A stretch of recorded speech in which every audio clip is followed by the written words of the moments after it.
E aí pessoal, beleza? Bem-vindos ao VideoQuest, aqui quem fala é o Caneda e eu vou falar sobre o filme do Final Fantasy XV, Kingsglaive. Bom, Final Fantasy XV Kingsglaive é o filme, faz parte da grande campanha da Square Enix de trazer público para o novo jogo deles, o Final Fantasy XV, né? Que vai lançar agora em novembro. Eu tô ansioso pra caramba pra jogar, né? Quem acompanha o meu canal de gameplay sabe o quanto eu tô empolgado. Já fiz vários vídeos de análise de trailers e comentários avulsos aí sobre as demos também e outros aspectos, né? Eu acredito que esse Final Fantasy XV ele tem grande potencial de levantar a franquia, né, Final Fantasy, de trazer mais público e limpar a mancha que ficou do Final Fantasy XIII, né? Então, o Final Fantasy XV, ele tá sendo usado como uma grande campanha de marketing, inclusive teve anime, que eu não assisti ainda, mas teve anime que aborda o relacionamento dos personagens protagonistas da série, o Noctis e seus amigos, né? Que nós vamos andar com o grupinho do Backstreet Boys de carro no Final Fantasy XV. Né? Mas o filme ele é uma prequel, né? Ele conta histórias anteriores ao jogo, ele vai abordar o início da guerra, como que tudo começou, os motivos, vai apresentar alguns personagens que vão fazer parte do jogo, por exemplo, a Luna, né? Mas é só a Luna que é a única que aparece no filme, que a gente tem certeza que ela vai aparecer no jogo, né? E os vilões, óbvio. As espadas do rei, né? Que são os Kingsglaives, né? Que são os guerreiros que a gente acompanha no filme, que é o Nyx, a Crow e um outro carinha lá que eu esqueci o nome. Eles estão no filme só, mas eu espero que apareça no jogo como uma referência, mas é óbvio que eles não vão ser abordados muito no jogo, né? Realmente o jogo vai ser focado no Noctis e os amigos dele. Mas o filme, ele... falando sem spoiler em geral, assim, o filme ele é interessante para quem quer jogar Final Fantasy XV para ter esse background, para saber um pouco da história. Ele é um filme que ele é muito divertido, ele tem uma sensação de urgência muito grande. Ele mostra a todo momento tem algo acontecendo, tem grandes batalhas, as cenas são impactantes pra caramba, você fica empolgado vendo as lutas, tudo muito bonito, o gráfico impecável, mas o roteiro ele é mais ou menos. Ele é um roteiro padrãozão daquele clichê de fantasia, onde um reino quer dominar o outro, e aí ele vem com um grande exército, que é o mesmo roteiro do Type Zero, né? Porque não sei se vocês sabem, eu acho que a maioria das pessoas sabem que acompanham o meu canal. Esse jogo, Final Fantasy XV, ele fazia parte da Fábula Nova Crystallis, que era a saga do Final... Uma história, né? Um background de histórias daquele universo do Final Fantasy XIII, né? Onde tinha dois deuses, né? Que eles deram a vida para o mundo, e aí os deuses davam o poder para alguns humanos, e esses humanos com o poder desses deuses eram conhecidos como Isis, né? E aí tem vários termos que os Isis, quando não lidavam com o poder direito, viravam monstros, aí tinha outro nome. E aí essa fábula ela é confusa demais, e no Final Fantasy XIII torna a história muito, sabe, bagunçada, né? E o Type Zero conta em um outro tempo, né? Anos antes do Final Fantasy XIII, onde tem guerra entre reinos e tal. E o Final Fantasy XV, que antes era Final Fantasy Versus 13, ele tinha meio que a mesma pegada do Type Zero de história. Como o jogo passou por vários problemas, mudou o diretor, e o Tabata agora, o novo diretor, ele tirou o Final Fantasy XV da Fábula Nova Crystallis, o jogo não tem mais os termos de deuses que deram a vida, e tem o Isis e tal, não tem esses termos. Mas como ele não teve tempo, ou eu acredito que é uma decisão dele de manter a história mais próxima do que era antes, então é essa pegada Type Zero. Reinos que querem dominar o outro, tem um cristal que dá poder para aquele reino, que é o reino de Lucis, né? Então, como não faz mais parte da Fábula Nova Crystallis, não são os deuses, e sim outros deuses que dão poder pro cristal. Apesar de ser muito parecido com a Fábula Nova Crystallis, os mesmos termos usados na Fábula Nova Crystallis não é usado aqui. Então, as pessoas podem confundir que o jogo ainda faz parte da nova Fábulas Crystallis. Não, não faz parte, tanto é que o termo Isi não é usado. Aqui, os deuses Lucy, aí com um I a mais no final, dão poder para as pessoas de sangue real, sangue nobre, que são destinadas a usar o poder dos deuses em prol do bem.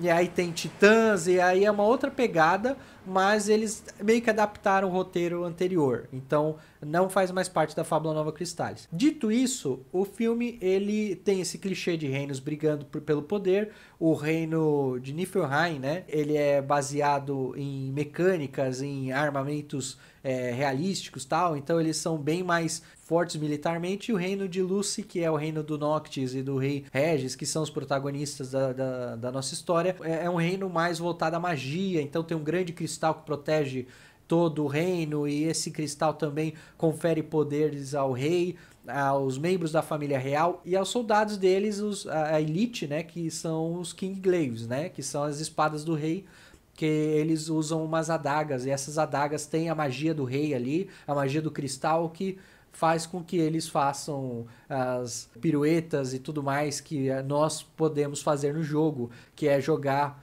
a adaga para frente, a espada, e se teleportar, direção que a espada é usada. E isso é muito usado no filme. Toda vez que aparece isso no filme, você fica empolgado. Toda vez que eu vejo a cena do Nyx, que é o protagonista, ele jogar a adaga num lugar, ele se teleportar para lá, e ele usa, às vezes, 3, 4 vezes seguidas. É muito louco ver isso no filme.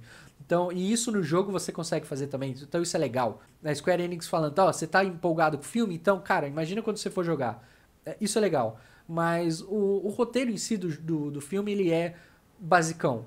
Ele é aquele clichê do protagonista que ele quer fazer o bem, e ele é um soldado dedicado, ele é um fodão, ele resolve sozinho, e tem uma traição no meio do filme, e lá no final do filme tem outra traição que você já esperava, tem sacrifícios de personagens óbvios. A Luna é o grande destaque do filme pra mim. A Luna, ela mostrou uma personalidade muito forte, uma mulher que sabe o destino dela e que ela precisa cumprir a missão de encontrar o Noctis, que é o filho do rei Regis, né? E Noctis, ele tá destinado a salvar o mundo, porque é da família real e tal. Mas o filme em si, o roteiro, ele é basicão, ele é clichê, ele tem reviravoltas óbvias, e a parte final, onde o Nyx consegue meio que se comunicar com os deuses, tal, numa conversa um pouco, como eu disse, clichê. Funciona, o filme funciona porque ele tem uma sensação de urgência muito grande, um trabalho artístico muito forte, e os vilões, eles têm, o plano dos vilões é bem explicado, né? Porque tem o início do filme, mostra que a cidade, que o reino do Regis, né, que é o reino de Lucy, esse reino tá nas últimas forças ali, só com o poder do cristal se defendendo. Então a última defesa deles é aquele cristal, e aí tem um grande plano do Niflheim para conseguir reverter isso. E esse grande plano é bem feito, é bem legal, isso eu realmente não esperava. Isso é legal, pelo menos o filme ele te surpreende em alguns momentos.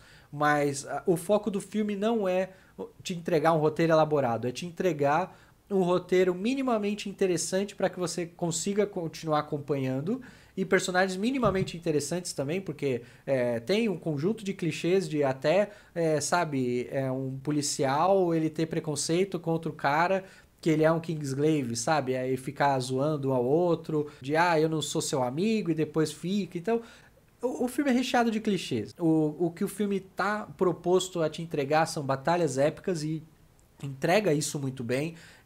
Te entrega também um background para o jogo, né?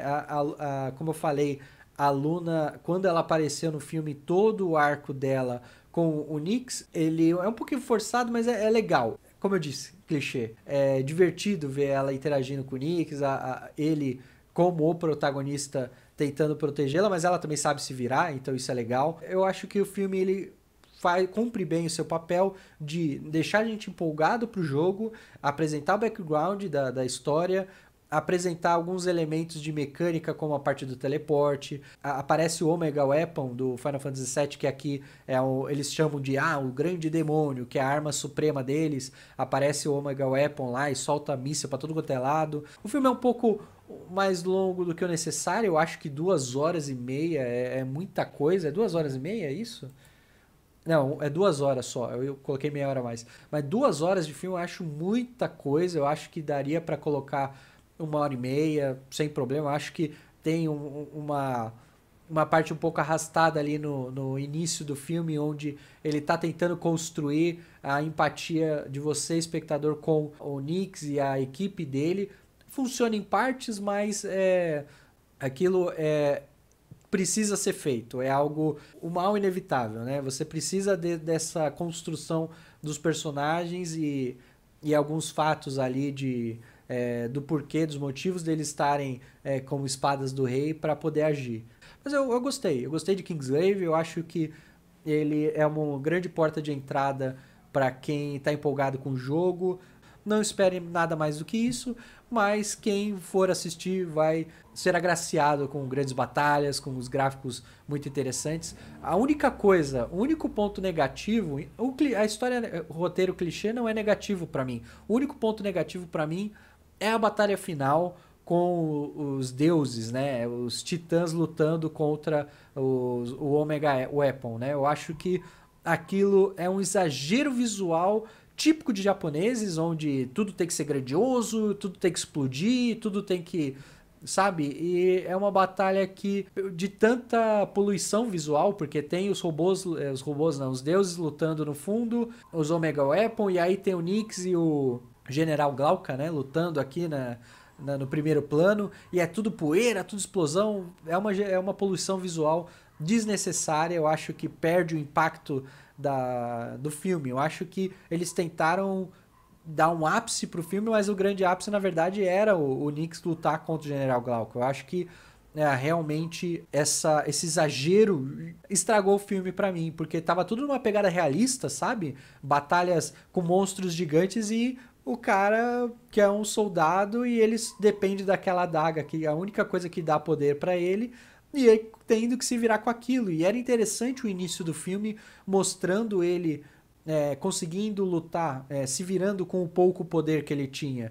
Isso era mais interessante, ou até quando reúnem vários soldados ali com a Crow, né? Que essa personagem é linda e eu adoro ela no filme. Quando eles se reúnem e soltam um grande tornado no meio do campo de batalha, inclusive no meio do filme, quando o Nix precisa se virar por um período sem o poder, e como aquilo reflete na forma dele lutar, também é interessante. E ali no final, quando tem a luta de Megazords que eu falo, né, estragou.